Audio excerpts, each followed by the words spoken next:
Hello, welcome to Alcohol, Drugs, and Us. This is our premiere show, Yes. and we are here to We're talk. back. We're here to talk about stigma tonight. We're here to talk about stigma tonight, and I'm just excited that we are able to share.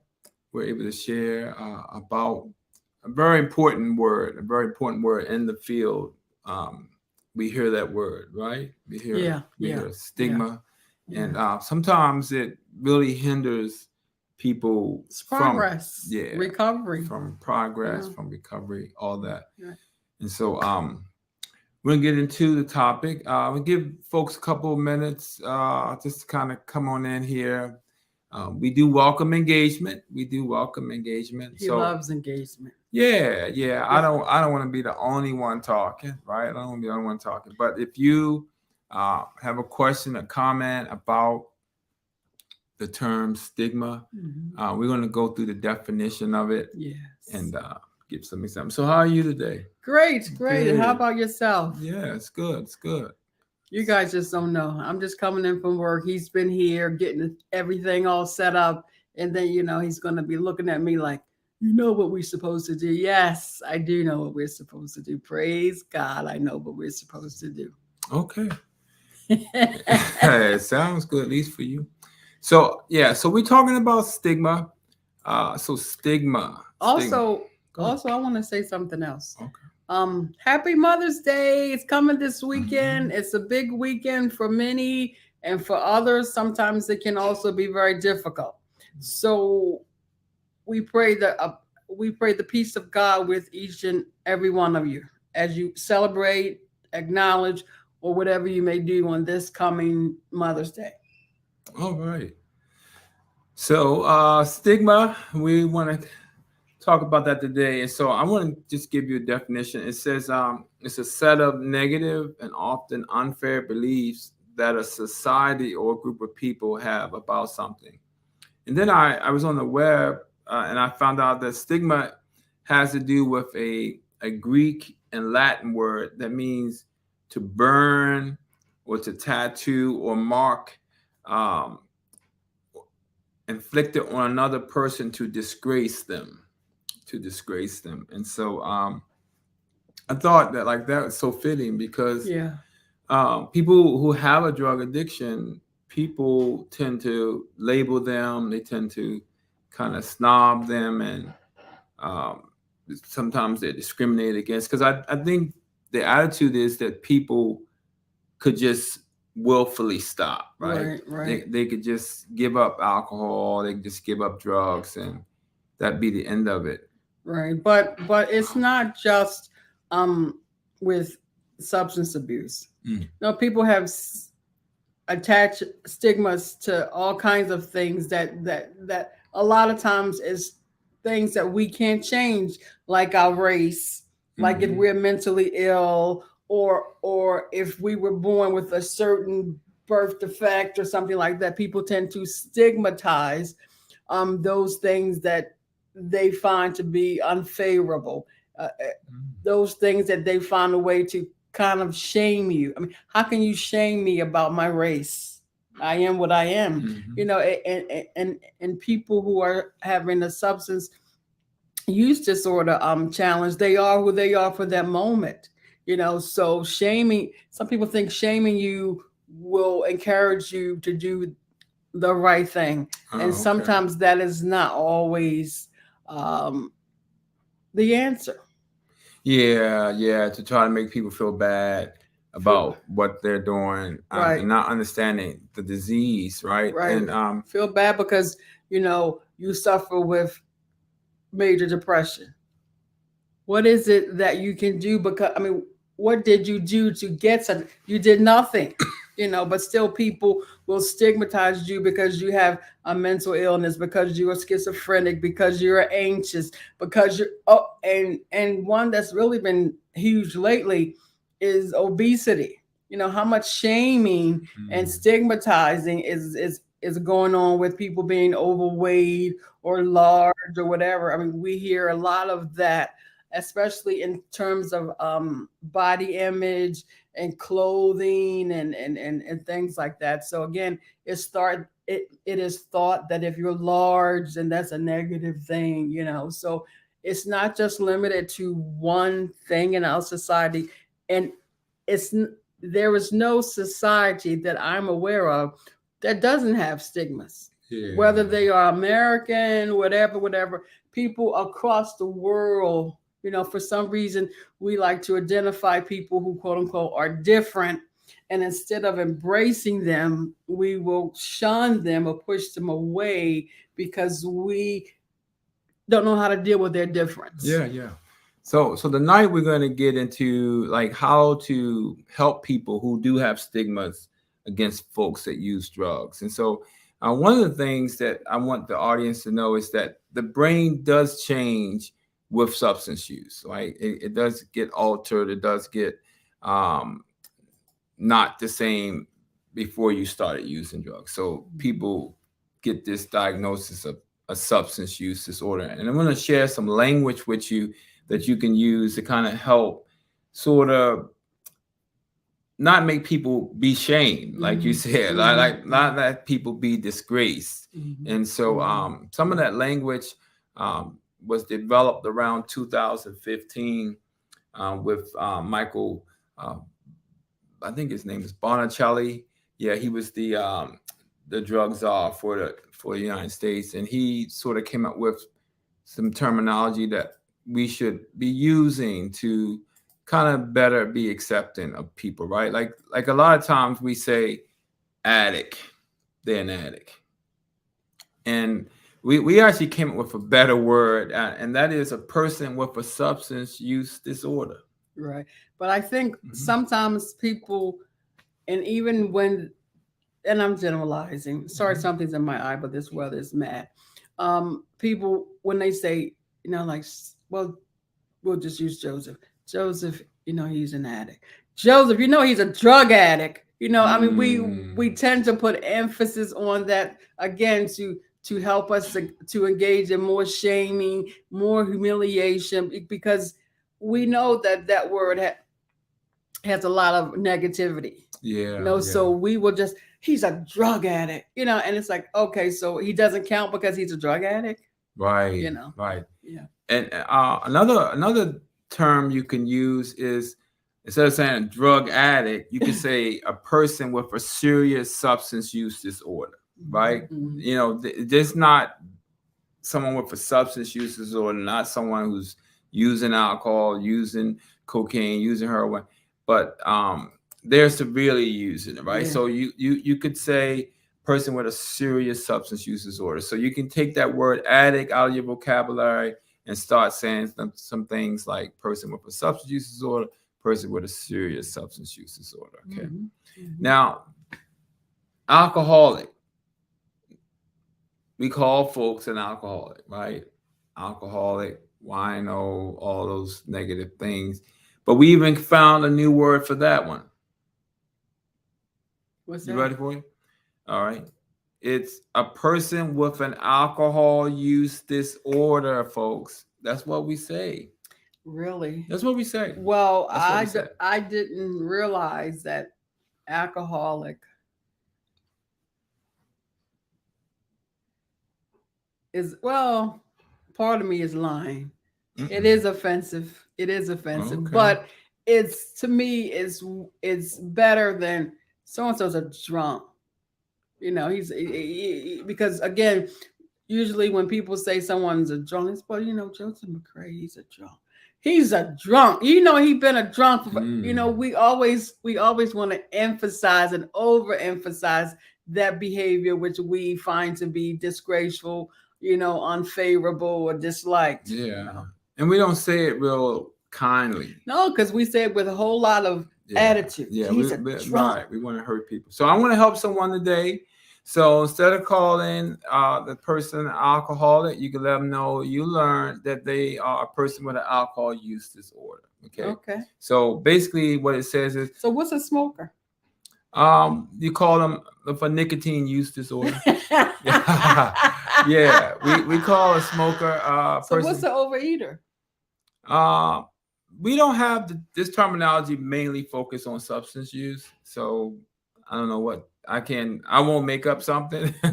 I won't make up a overeater use disorder. I won't say that. But Also, it's not an overeater use I mean, disorder. I mean, But I think the term morbid obesity is, I mean that's a medical diagnosis, yeah, but right? it's stigmatizing.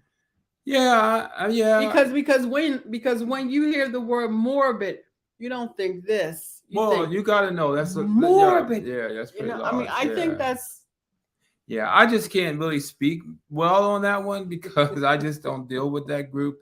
But for substance users, I definitely can speak on that one. And then sometimes we can also use a person with a serious alcohol use disorder. And basically, what happens is the person's brain changed as a result of the alcohol and they develop a disorder. So it's easier to say that the substance brought on this change in this person than to say this person just willfully is an alcoholic. They just an addict, meaning that they elected to just kind of become this really terrible person that's not really regarded by society. But now we're starting to understand that hey, they use these substances for various reasons. Maybe trauma, maybe they just wanted to be a part of the group, self-medicating. maybe they self-medicated, and then many times of use, long periods of use, brought on these conditions. But also, I mean, this is not exactly in the realm of substance abuse, but it's like you said, people's person's minds are altered. It's almost like a person who has dementia. Sometimes they do things that are just bizarre. And sometimes we try to hold them accountable for those things, but their minds, have been altered. And sometimes I think we, in a roundabout way, as a society, stigmatize those with that condition, which none of us have control over. Why is she saying that? Why does he have on that coat in July? Again, the mind has been altered, and when altered, you get a different result. Yes, I will stay focused, but you're the one who said altered mind. Where did you get that from? What? You will stay focused. What happened? Because you write notes. Oh boy. Well, audience, this is alcohol, drugs, and us. The us part is what makes it very interesting. Okay. Yeah, I agree with you. Yes, the Alzheimer's, but we can see the disease process with Alzheimer's, right? Like we can clearly go to certain chemicals, some genetics, we can trace it back. And people, I think, I would kind of disagree with you. People are more sympathetic about someone with Alzheimer's. They probably wouldn't stigmatize. They would probably say, "Oh my God, that's so bad. I'm so sorry to hear that." They would be, Initially. yeah, they probably would not at all like look down or disgrace them. They would just say, I just hope that doesn't happen to me. I'm sorry that happened to your loved one. But I think when you hear about someone with an alcohol use disorder, substance use disorder, I don't think they say, oh, that's terrible. They say they gotta get this up together. They should just stop. Why they doing this to you? Why they messing up the family and shaming everybody. So why they disgracing the family? Right, because they actually picked up the substance, right? They actually went down the alley and got the drug and things like that. If you think about even though you said I'm off focus, if you think about the person with dementia, their brain is altered in the same way that person who drinks alcohol brain is altered, so that when they pick up a drink, even though it looks like they're doing it by choice, is really something in here that's altered that makes them feel like they have to do that. Yeah, but they didn't get introduced to something that did that. Like they didn't Which they? The Alzheimer's person didn't drink alcohol, they didn't take cocaine or take heroin, and as a result of it, it began to change their brain. And even though their brain was changing and their life was becoming unmanageable, they didn't continue in that behavior. You know what I'm saying? Because they were not initially engaged in any behavior, right? Yeah, I mean, Okay. I mean, yeah. I get it, but I think if you put on those Alzheimer's glasses, as you said, people are not as mean and malicious to those people. So if you could maybe not put on those full glasses, but see things in a similar way, then we wouldn't be so hard on people with these use disorders. Yeah, yeah, but I agree. I agree that if people would sort of change their glasses, their focus of how Yes, they see yes, things. Okay, yes, okay, we can yes, come to that. yes. Um, I wanna throw another word out, and that is clean. You know, we use that word to say when someone is not using, and we even have people in the field that have to embrace the new word. You know, so the new word is they're abstinent. The abstinent. Another couple of terms we use is drug free or drug negative. But we But try to what? get away from clean. Try to get away from clean. But with this Yeah. getting away, it begs the question why. Because those terms. Or I guess what I want to say is what precipitated the getting away of the old vocabulary. Because it just fed into it just promoted the negative attitudes people had. You know, if you're clean, Then your thought, wow, that's good. But then what if you're dirty, right? I mean, that's derogatory, you know, like, oh, oh, you're dirty. I mean, no one wants to be dirty. Not a grown person, wants to be called dirty. Oh, or a counselor say, oh, my patient is dirty. Well, their urine was positive, It's that's not. so people can't say they got a that they had a dirty urine. Yeah, they don't have to say, "Oh man, I gave him a dirty urine." Well, what you put, like dust in it or something? Well, kind of, sort of. I mean, you put. I mean, it's Kind of, substances. sort It's of. substances in it, but it's not like you. It really says more to yourself. Like if your urine is dirty, then you're dirty, right? It came out of you, came out of your body, right? And if you're, Well, sometimes, maybe well, where else is urine coming from? It's already coming you out your might body. buy it from somebody. Well, that's a whole other story. That ain't even your urine, right? So here's a word that I give you a word. See, I'm giving you the problem, and I'm also giving you the solution, right? So so dirty, the word that replace that is you're actively using. Okay, if you in a treatment center, or you um, have to give a urine for a job and it came back positive, you're actively using. Okay, because I mean that result is a result of a couple of days So, ago. so you can say you're dirty drug addict. You have that dirty urine. No, you can't say That that. would be so No, inappropriate. you can't say that if you watch this, if you see the podcast or hear the podcast, you can't say that anymore because someone just introduced you to better language, right? Yeah, You got to yeah. stay away from that. And then here's another term you can also say: they're positive for substance use, which I like that one. Positive for substance use. And also want to let you know, if you're out there in the audience, if you got a comment you want to share, do that. It's not just all about us. It is about you too.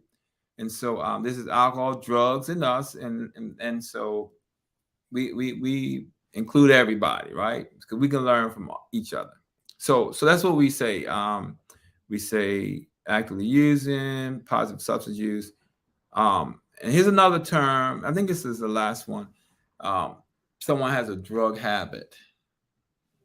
Yeah, someone has a drug habit. So I also sent a information in the comment section about stigma and how to overcome it and all that kind of stuff too, so you can kind of read too. But just now, as we talk, a drug habit. What do you think is the word that we use to kind of the wording we use to sort of replace that you have a drug habit? Hmm? I can't even. You can't No, even no, phantom. Okay. I can't. Okay. So it's But substance. somehow I knew it had substance in it. Yeah, a substance use disorder, right? Do you see how it would be difficult for some people to buy into these new terms? Yeah. Okay, Absolutely, okay. absolutely, Because absolutely. because because if you don't have the right mindset, or or if you're unwilling to let your mind evolve, then you will see something that society has pretty much said is a horrible thing. It's a bad Hmm. thing. Whereas you will try to make it seem, you'll use glossy words to try to cover up a very horrible thing. And I think sometimes you may have difficulty with getting people to buy in that, because people ultimately think, those who, oh my God, sorry, those who haven't let their minds evolve will ultimately still think negatively. Yeah. So we know it's a process, right? But you have to begin somewhere. Mm-hmm. And I was on a committee for 3 days with a whole bunch of people, doctors, social workers, nurses. We were all trying to come up with ways to uh, help reduce stigma. We came up with all these different ideas, how to approach it, commercials, because it's a wall that's been up for a long time. And we have done the research and found that when better terminology is used, better language is used, people are more accepting. They feel like people care about them. They feel like they are somebody, that they are important. We like to say the diabetic, or the person who has diabetes, a person who has hypertension. That's all we basically are saying. The person who has a substance use disorder, right? You know, But sometimes we say that, as you said, the diabetic, and sometimes we say the hypertensive. right. But you can say I I have hypertension, right? You So know, you can say, I have I substance have a use. substance use disorder, right? I have I have diabetes, Mm-hmm. Um you don't have to say, like I'm a diabetic. But we may say that, but you could say I have this disease, I have this problem. And that's all we're trying to say, instead of saying like I am a drug addict. I Mm-hmm. am an alcoholic. But Mm-hmm. instead, I have an alcohol use disorder. I Mm-hmm. have a situation that when alcohol gets in my system, I get buck wild, I get crazy, But chemistry sometimes, gets out of order, but all kinds of stuff. sometimes you don't physically get buck wild. No, you don't. I mean, it affects everybody differently, the substance. But one of the things that it does do when you get in a diagnosis of an alcohol use disorder, because that could be mild, moderate, it could be severe, it does change your ability to how you manage life. Okay.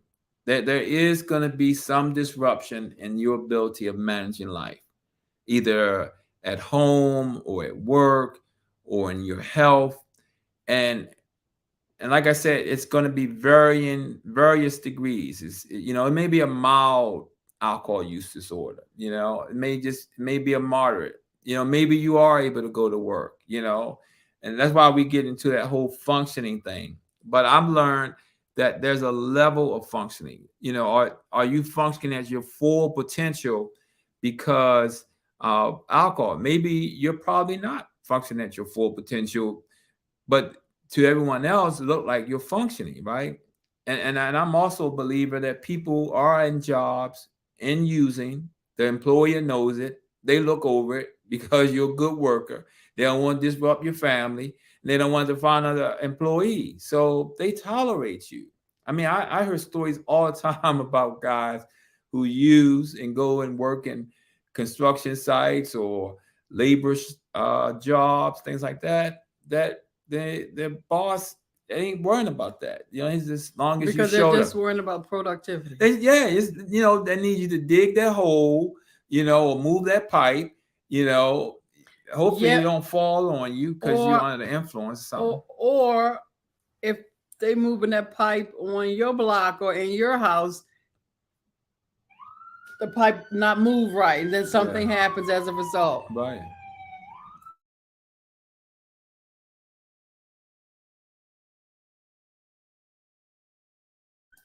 City life. You all heard the commercial there? We had a siren going. Okay. Yeah. It's called So city life. so it happens. It happens. But the whole goal of it is to get out of the rain. Get out of the rain of not being connected, not feeling like you count, not feeling like you are somebody, and coming into treatment so that you can get your life back together. The whole purpose of alcohol, drugs, and us is to help people get their lives back together, right? To share a message about recovery, let you know about some of the problems people have, and then how do you find a solution, right? Well, one way you can start is you can start getting some better language, right? You can start saying, Acquire different vocabulary yeah, yeah, so that you will present yourself as being more user friendly to those who are struggling yeah, with substance use disorder. yeah, absolutely. And guess what, folks? This workshop is something that doctors and nurses and other health professionals need too, because they don't even know that the language has changed, And then, sadly, sometimes we run into counselors who are still saying clean, who are still saying dirty, and we fortunately we got some great doctors that I work with who will stop you and get you to use the appropriate language. And so it's a process. It's going to take a while, right? This is 2023. This was sort of introduced like in 2015. But we've been dealing with addiction for decades, right? We've been saying all these words that have not been conducive. So it's a process, and this is just one more Tool in your tool, yeah, toolbox. tool in your toolbox. But I was going to say this is one more. I guess could I say like vehicle? This social media is a vehicle, a way to kind of get information to Way you. to drive it home. Yeah, yeah, the Drive way it to home. drive it Drive it home. home that we can retrain our brains to think and to say words differently. And those saying those words differently may indeed help someone to seek the help that they need. Now, because you say these words differently and they get the help that they need, it doesn't mean that you won't have to say them again to the same person. Yeah. Because sometimes people do struggle. Just like if any of us struggle with eating food, I do. What? I do. I like to eat certain foods. So you have to you may have to tell me more than once, and you may have to say to that person more than once, hey, we care about you. We know you have the substance use disorder, and we want to drive you in the right direction to get the help that you need. Yeah, sounds good. Yeah. Well, I don't really have anything else. No, we don't want to. We don't want to Yeah. belabor the point, but Mhm. we just want you to know that as the Bible tells us about the tongue. Mm. Tell us the verse. Death and life is in the power of the tongue. Proverbs 18, I want to say 21, 18:21. So way before people had all these conversations and conferences, the word was already there to tell you what this could do to others and how harmful it could be to others. Yeah, yeah, yeah, absolutely. And we didn't open with prayer. No, we didn't. But you want to close in prayer? I mean, this is all new. This is like the first show, so we really didn't get. Show. Yeah, I mean, have you ever done an alcohol drug? What kind of show is this? It's a show. This is an educational training. This is not a training. This is a show that's on Facebook. That's on. It's a broadcast. It's is a vehicle. It's a way It's a, to put out to Facebook and the social media world about alcohol, about drugs, about stigma. I mean, we all have you are different bigger topics. than any stigma. Yeah. Whoever you are, you're bigger than any stigma. So don't let that stigma keep you from getting through those doors. You're bigger than that. You're bigger than this. We are all bigger than these stigmas that others want to put on us. Keep going, keep moving. Yeah, absolutely, absolutely agree. So, yeah. So I didn't know. You want to pray? Mr. Pray. Oh, okay.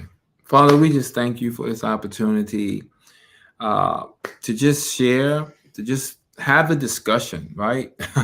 To just have the discussion. So many people are just going through difficulty because they're just not even having a discussion. They're not even talking about the elephant sitting right in the room. Yes, Yeah. So yes, so yes, God, yes, yes. we talk about the elephant. We want people to get freedom, to get deliverance, and we know your word wants that for people as well. And we just thank you that those who will listen to this and be encouraged to seek out treatment, to change their language, to reduce stigma, to allow people to feel accepted. And we pray that in Jesus' name. All right, folks. One more thing I want to I'm sorry. Mm-mm.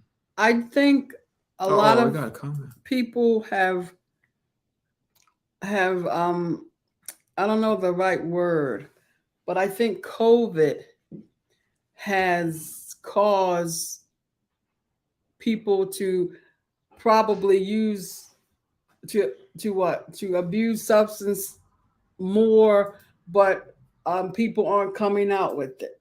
Because I think the isolation of COVID did a lot to us. Yeah, yeah, it did, and we're just collecting that data. I mean, we already know that there's been a rise in alcohol-related deaths because of COVID. We used to have numbers around 90,000. Now we're up to 140,000 a year. People dying from alcohol-related problems, liver problems, homicides, suicides, accidents. We also know that opioid overdoses has increased because of COVID. Treatment was reduced.